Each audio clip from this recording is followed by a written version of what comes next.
حول ولا قوة إلا بالله العلي العظيم. حسبنا الله ونعم الوكيل، نعم المولى ونعم النصير. فأعوذ بالله السميع العليم من الشيطان الرجيم. بسم الله الرحمن الرحيم. الحمد لله رب العالمين، والعاقبة للمتقين والنار للعاصين. ثم الصلاة والسلام على أشرف الأنبياء والمرسلين، حبيب إله العالمين أبي القاسم محمد. اللهم صل على وعلى آله الطيبين الطاهرين المعصومين المظلومين المنتجبين، ولعنة الله على أعدائهم ومنكر فضائلهم وغاصب حقوقهم أجمعين، من الآن إلى قيام صباح يوم الدين. أما بعد، قال الله تبارك وتعالى في محكم كتابه الكريم وهو أصدق الصادقين وقوله الحق. بسم الله الرحمن الرحيم. شهر رمضان الذي أنزل فيه القرآن هدى للناس وبينات من الهدى والفرقان. صلوات پڑھ دیجیے محمد وآل محمد.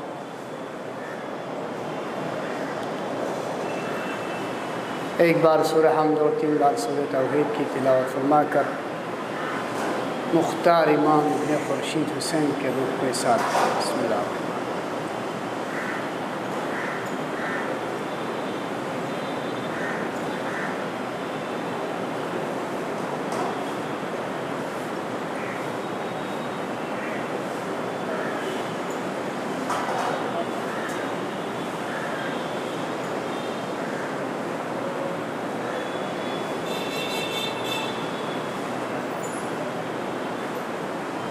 ایک صلوات پڑھ دیجیے محمد و آل محمد. اللہم صل علی محمد و آل محمد.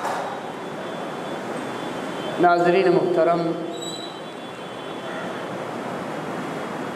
ارشاد باری تعالی ہو رہا ہے شہر رمضان، ماہ مبارک رمضان، الذی انزل فیہ القرآن، اس مہینے میں اللہ نے قرآن نازل کیا. ہدی للناس، یہ قرآن لوگوں کے لیے ہدایت ہے، لوگوں کے لیے ہادی ہے، رہنما ہے. وبینات من الہدی والفرقان، اور اسی قرآن میں حق و باطل کے امتیازی فرق ہے.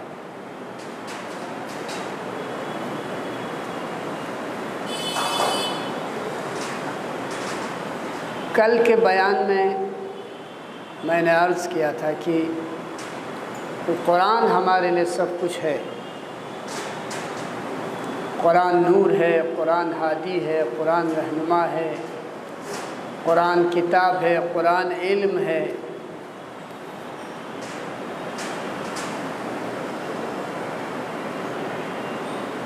لیکن ان کے حقائق اور گہرائی تک ہم کیسے پہنچیں؟ ہم کس طرح قرآن کے حقائق، رموز قرآن، مفہوم قرآن، آیات قرآن کس سے لیں اور کس سے پڑھیں اور کیسے سمجھیں؟ یہ ایک لمحہ فکریہ ہے، اور زندگی کا کوئی بھروسہ نہیں ہے. یہ زندگی ایک ایسی امانت ہے جس کا ہمیں وقت بھی پتہ نہیں ہے کہ وہ کب لے لیں. کسی کو یہ معلوم نہیں ہے کہ کب مرنا ہے اور کتنی دیر جینا ہے. کسی کو معلوم ہے؟ نہیں. لہذا ہمیشہ اللہ کے یاد میں مگن رہیں، صراط مستقیم پر ڈٹے رہیں، اور کوشش یہی کریں کہ ہمارا گزشتہ کل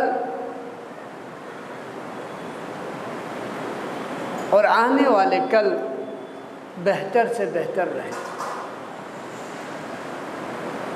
اور عاقل اور فہیم انسان اسی کو کہتے ہیں جو آج کو آنے والے کل سے یا کل کو آج کے آنے سے بہتر بنائے۔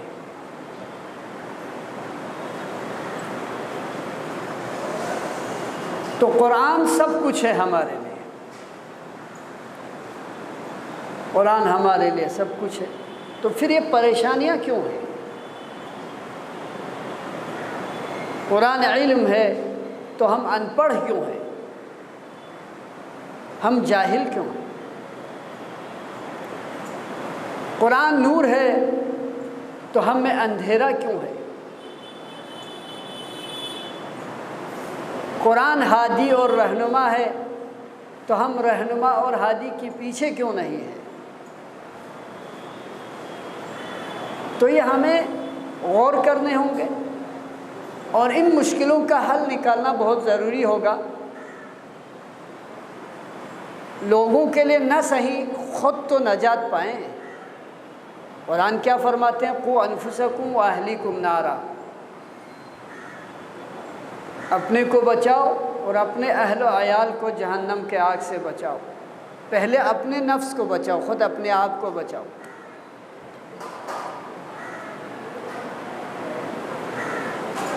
تو آئیے ہم اس کا راہ ڈھونڈیں، اس مسئلے کا حل کون دے گا؟ عزیزان گرامی، اگر انسان کوشش کرے تو کیا نہیں ہو سکتا؟ خود قرآن میں آیت کریمہ ہے، لَيْسَ لِلْإِنسَانِ إِلَّا مَا سَعَىٰ۔ لَيْسَ لِلْإِنسَانِ، انسان کے لیے کچھ نہیں ہے، پہلے کچھ نہیں، انکار ہے بالکل، إِلَّا مَا سَعَىٰ، مگر یہ کہ کوشش تو کرے۔ من جد وجد، حدیث میں بھی ہے، جو کوشش کرتے ہیں وہ پاتا ہے۔ ہمارے اندر، ہمارے معاشرے میں آرام پسند ہے، ہم دین کو بھی بہت ہی آرام سے جنت حاصل کرنا چاہتے ہیں، بغیر قرآن پڑھے، بغیر خمس دیے، بغیر زکوٰۃ دیے، بغیر اطاعت والدین کے، صرف 2 4 8 10 نعرے لگائے، تھوڑا بہت ماتم مجلس کیا، تھوڑا محفل کیا اور 2 4 رات کے اعمال کیے، بس جنت آ گئے۔ بھائی جنت اتنی آسان نہیں ہے، سمجھ رہے ہیں؟ آپ کے اندر کوشش، واجبات الہی پہ سختی سے پابندی، پابند ہونا چاہیے، پابند،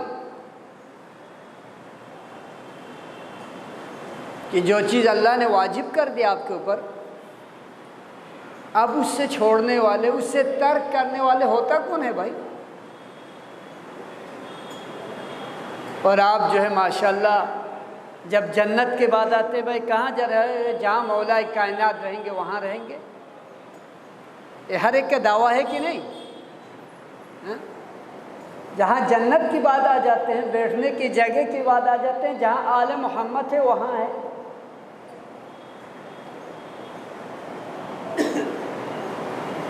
جہاں عمل کی بات آ جاتے کہتے ہیں ارے وہ کہاں ہم کہاں۔ صحیح غلط ہے؟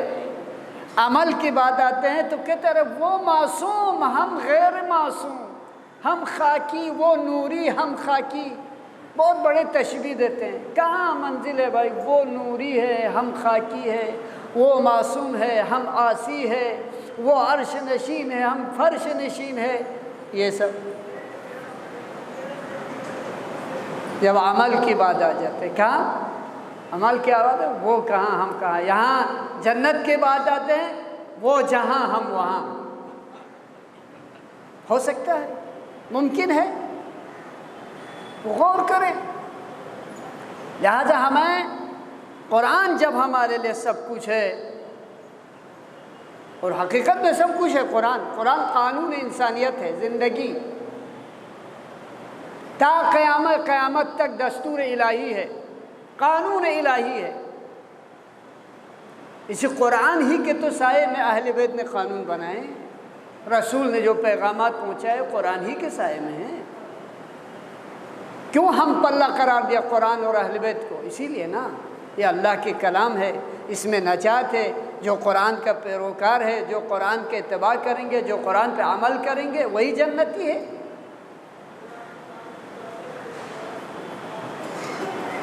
تو عزیزان گرامی، کم سے کم دوسروں پہ رحم نہ کریں، خود پہ تو رحم کریں، خود اپنے بیوی بچوں پہ رحم کریں، اپنے رشتہ داروں پہ۔ ہم یہ نہیں کہتے کہ پورا معاشرے میں آپ جو ہے قرآنی نائیں، پہلے خود بن جائیں۔ خشت اول مضبوط ہونا چاہیے، خشت اول بنیاد میں، کسی عمارت کے بنیاد میں اینٹ جو ہے سیدھی اور مضبوط ہونا چاہیے تو عمارت بلند ہو گئی۔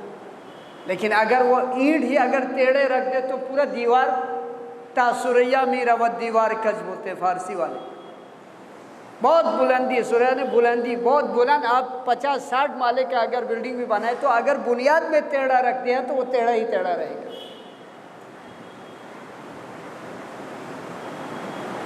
یہاں ٹیڑھے سے مراد عقیدتی ٹیڑھا نہیں، ہاں ہم لوگ عقیدے کے بہت مضبوط ہیں الحمدللہ، اس میں کوئی شک نہیں ہے، ہم الحمدللہ اللہ پہ پورا مضبوطی سے ہم عقیدہ رکھتے کہ اللہ کے وحدانیت پہ، رسول کے رسالت پہ، انبیاء پہ، عدالت الہی پہ، قیامت پہ اور امامت پہ، یہ سب بہت مضبوط ہے الحمدللہ۔ تو ساتھ میں ہم قرآن کو لے کے چلیں، سمجھ رہے ہیں آپ؟ جب آپ قرآن پہ عمل کریں گے تو قرآن کے ہر آیت میں آپ کو ہدایت ملیں گے، قرآن کے ہر آیت پڑھنے میں آپ کو ایسا لگے گا کہ جیسے یقینی بات ہے کہ اللہ کے کلام کر رہے ہیں آپ، کوئی ناول تو نہیں ہے، کوئی ہسٹری کسی نے لکھا ہوا نہیں، یہ اللہ کی کتاب ہے، یعنی اس کلام کو آپ پڑھ رہے ہیں جسے رسول نے اپنے دہن مبارک سے، زبان مبارک سے جاری کیا، جسے جبرائیل امین نے قرات فرمایا، جسے اللہ نے، جسے مولا نے۔ اب بتائیے اس سے قیمتی، اس سے پربرکت، اس سے پررحمت اور پرمغفرت کلام کوئی دوسرا ہو سکتا ہے؟ تو ہم اس طریقے سے سمجھنے ہوں گے قرآن۔ یوں ہی اللہ نے خود نے فرمایا کہ میں نے شب قدر میں انا انزلناہ فی لیلۃ القدر، شب قدر میں نازل کیا، رمضان میں ہم نے قرآن کو نازل کیا، یہ مبارک ہے، یہ نور ہے، ایسا ہی نہیں کہا ہے، لیکن ہم سمجھنے سے قاصر ہیں۔ ہم بعض ہوتے ہیں جاہل، قاصر، مقصر، دو قسم کے ہوتے ہیں، ایک ہے مقصر، ایک ہے قاصر، اور ایک ہوتے ہیں جاہل مطلق۔ جاہل مطلق اسے کہتے ہیں کہ وہ جاہل ہے لیکن خود کو عالم سمجھتا ہے،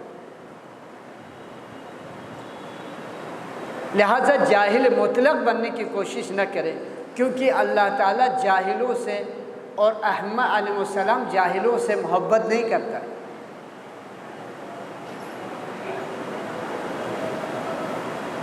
لہذا جاہل مطلق جانتے ہوئے، نہ جانتے ہوئے جانتے ہیں سب کچھ، عجیب مرحلہ ہے نا۔ تو قوم اور قبیلے کے اندر یہ درد سریاں جو ہوتے ہیں، درد سر جو بیماریاں ہوتے ہیں، وہ یہاں سے پیدا ہوتا ہے۔ کہاں سے؟ قرآن سے آشنا نہیں ہے، بس میں عالم قرآن ہوں، احکام شریعت سے ناواقف ہے، اب میں ہی بڑا مجتہد ہوں۔ معاشرے کے اندر دیکھیں حدیث میں ہے کہ مولا کائنات فرمائے، اگر آپ معاشرے کے اندر اپنی ذمہ داری کو صحیح سے نبھائیں اور لوگوں تک اپنی امداد اور اپنی عادات و اطوار صحیح رکھیں گے تو خداوند عالم کے نزدیک یہ بہت عزیز شخصیت ہے۔ لیکن آپ اپنی خود نمائی معاشرے میں ہی ہوں، سب مجھے سلام کریں، سب مجھے نواب کہیں، سب مجھے سیٹھ کہیں، سب مجھے عالم کہیں، اگر خود نمائی کے لیے ہے تو خداوند عالم اسے نفرت کرتا ہے، اللہ اسے نفرین کرتا ہے۔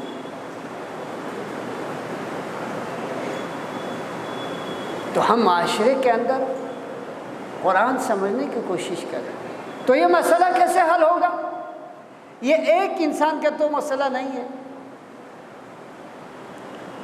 ہر ماں باپ یہ چاہتا ہے کہ اس کا بیٹا عالم بنے، اس کا بیٹا جاہل نہ رہے۔ عالم سے مراد یہ نہ سمجھے کہ آپ بڑا سا امامہ لگے تہران و قوم و مشہد و نجف و سامرہ و کاظمین سے پڑھ کے آئے۔ عالم سے مراد اگر آپ صحیح معنوں میں توضیح المسائل کے چند مسئلے سمجھتے ہو، آپ قرآن صحیح پڑھتا ہو، آپ دنیا کے بارے میں نالج رکھتا ہو، وہ بھی عالم ہے۔ ہمارے یہاں کانسیپٹ کیا ہوگا؟ عالم کہہ دیا تو آپ کا ڈائریکٹ ذہن میں آ جاتا ہے آیت اللہ سیستانی، رہبر آیت اللہ خامنائی، آیت اللہ بہجت، آیت اللہ وحید خراسانی، یا آغا فلانی و آغا فستانی۔ ہمارے یہاں ایسے کانسیپٹ ایسا نہیں ہے۔ علم عالم سے مطلب جاننے والا، نالج رکھنے والا۔ تو علم کے بہت سارے شعبے ہیں، انجینئر ہے، سائنس ہے، میتھس ہے، ریاضیات ہے، منطق ہے، علم جفر ہے، علم رجال ہے، علم ریاضیات ہے، ہاں تمام ڈاکٹری کے، یہ لوگ بھی عالم ہیں۔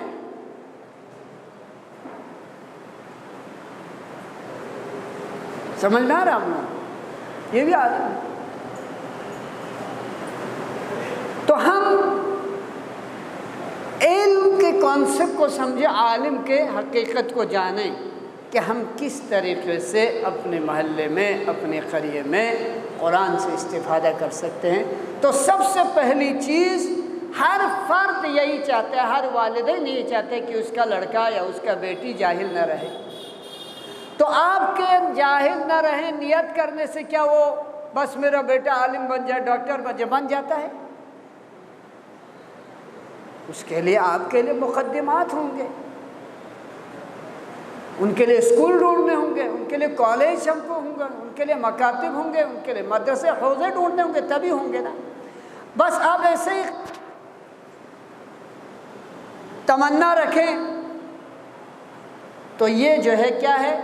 سعی لا حاصل بولتے ہیں اس کو، یعنی حاصل نہ ہونے والی کوشش۔ کوشش میں بھی شرط ہے۔ آپ ایک چٹیل میدان، ایک پہاڑ پہ جا کے کہہ رہے ہیں کہ بالکل ایک بڑا پتھر اس میں سے پانی نکالیں گے، نکال سکتا ہے؟ اب پہاڑ کی اونچائی ہے، پتھر ہے، وہ کھود رہا ہے کہ میں یہاں سے بھائی پہلے دیکھو یہ زمین نرم ہے یا نہیں، اس میں پانی ہے نہیں، گہرائی ہے نہیں۔ اب وہاں جا کے پہاڑ کھود رہے ہیں، اب پتھر میں سے پانی نکلتا ہے کبھی؟ تو یہ اس کہتے ہیں سعی اللہ حاصل، یعنی ایک کوشش جو حاصل نہیں ہوگا۔ آپ کے وقت بھی برباد ہے اور ممکن ہے لوگ آپ کو بیوقوف بھی کہیں۔ تو ہم اپنی زندگی کو سعی لا حاصل، جو حاصل نہ کر سکے ان میں صرف نہ کریں، بلکہ آپ کا ڈائریکشن، آپ کا سمت، آپ کا رخ صحیح ہونا چاہیے۔ ہم قبلہ کی طرف رخ کر کے نماز پڑھتے ہیں، اگر تھوڑا مڑ جائے تو نماز صحیح ہے؟ صحیح ہے نماز؟ نماز صحیح ہونے کے لیے سب سے پہلی شرط کیا؟ قبلہ صحیح ہو، وضو صحیح ہو، کپڑے غصبی نہ ہو، ہے یا نہیں یہ سب چیزیں؟ اب آپ جو ہے قبلہ رخ کر کے نماز نہیں پڑھیں گے، آپ 1000 رکعت پڑھے، آپ کے نماز کو نماز کہہ سکتے ہیں؟ کیا کہیں گے؟ خالی اٹھا بیٹھا کہیں گے، کیونکہ آپ نے سمت معین نہیں کیا، خانہ کعبہ کی طرف رخ کر کے آپ نے نماز نہیں پڑھی، اس لیے آپ کی یہ عبادت فضول ہے۔ تو ویسے ہی اپنی زندگی کے رخ کو آپ کس طرف لے جا رہے ہیں؟ آپ کا کوئی رخ ہے؟ ہاں ناظرین محترم، آپ لوگ اپنے رخ اور سمت کو کس طرف لے رکھا ہے؟ چلیے نماز میں تو ہم نے کعبہ، لیکن قرآن پڑھتے وقت یا کھاتے پیتے وقت یا لوگوں سے گفتگو، کیا ہر وقت قبلہ رخ ہونا ضروری ہے؟ اور یہ زندگی کے مقصد، یعنی آپ کے جینے کا ہدف کیا ہے؟ سب سے پہلی بات تو یہ معین کریں۔ آپ جی رہے ہیں ماشاءاللہ، 50 سال کے ہو گئے، 60 سال، 70 سال، 80 سال، 20 سال، جو بھی ہو، آپ اپنی زندگی گزار رہے ہیں۔ آپ اپنی زندگی کا سمت اور رخ کس طرف ہے؟ آپ کا مقصد کیا ہے؟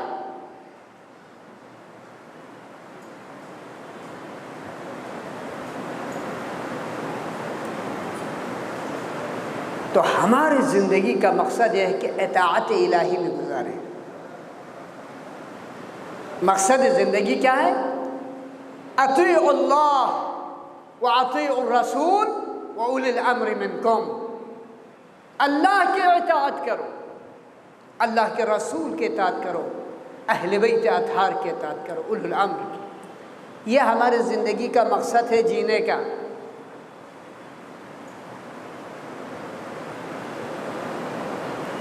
اور اب اس میں کعبہ شرط ہے کیا؟ ابھی زندگی میں ہر جگہ اللہ موجود ہے، جس رخ سے بھی دیکھیں آپ کو اللہ ہی اللہ دکھائی دے گا، ہر طرف سے اللہ ہی ہے، ہر سمت اللہ ہے، ہر جگہ اللہ موجود ہے۔ لہٰذا اگر آپ واقعاً خالصتاً لوجہ اللہ اطاعت الہی میں زندگی گزار رہا ہے، اطاعت رسول میں زندگی گزار رہا ہے، اطاعت اولی الامر میں زندگی گزار رہا ہے، تو آپ کا ہر سانس عبادت ہے اور آپ کا ہر نظر عبادت ہے۔ ایک درود پڑھ دیجئے محمد علیہ ہے یا نہیں؟ قرآن میں موجود ہے، قرآن ہی سے کہا نا ہم نے یہ آیتیں، لہٰذا قرآن سمجھ کے پڑھیں۔ یہی قرآن ہی تو ہے جی، قرآن کی بلندی کے خاطر تو امام حسین علیہ السلام نے اپنے عزیز جانوں کو قربان کر دیا اس قرآن کی سربلندی کے لیے۔ اور بارہا ہم نے عرض کیا، سب سے بڑی دلیل تو یہی ہے کہ سر و تن میں جدا ہے لیکن قرآن سے جدا نہیں ہے۔ اللہ اکبر، قرآن، تلاوت قرآن نو کے نیزے پر ہے دنیا میں کوئی ایسا تاریخ دوران والا؟ ذات حسین ہے، سر و بدن میں جدائی ہے لیکن قرآن کی تلاوت فرما رہے ہیں۔ یہ دلیل ہے قرآن سے محبت، قرآن سے انسیت، قرآن سے الفت۔ عزیزو، کم سے کم ہمیں اتنا تو یاد رکھنا چاہیے کہ حسین نے نو کے نیزہ پر قرآن پڑھا اور ہمارے طاقچوں میں قرآن گرد و دور چلا ہے۔ عزیزان گرامی، یہی وجہ ہے کہ حسین نے ہر آزمائش کو برداشت کیا، لیکن سب سے عظیم آزمائش ہوتا ہے اولاد کی آزمائش۔ قرآن نے بھی درجہ بدرجہ وَلَنَبْلُوَنَّكُمْ بِشَيْءٍ مِّنَ الْخَوْفِ وَالْجُوعِ وَنَقْصٍ مِّنَ الْأَمْوَالِ وَالْأَنفُسِ وَالثَّمَرَاتِ، آخری جو عظیم امتحان ہے، سخت امتحان ہے، وہ ہے اولاد کے امتحان۔ ارے میرے قربان جائیں حسین پہ کہ جنہوں نے تمام امتحان میں پاس کیا اور اپنے آپ کو صابر پایا۔ یہ وہ حسین ہے، کبھی اکبر کا لاشا اٹھا رہا ہے، کبھی قاسم کے ٹکڑے لاشے، کبھی اصغر کا لاشا، شہداء کے لاشے سے آخر عصر تک حسین کی کمر جھک گئے۔ ہائے وہ حسین اب تنہا میدان کربلا میں ہے۔ حل من ناصر ینصرنا، حل من مغیث یغیثنا، ہے کوئی میرا مدد کرنے والا ہے کیا؟ میرے علامت اللہ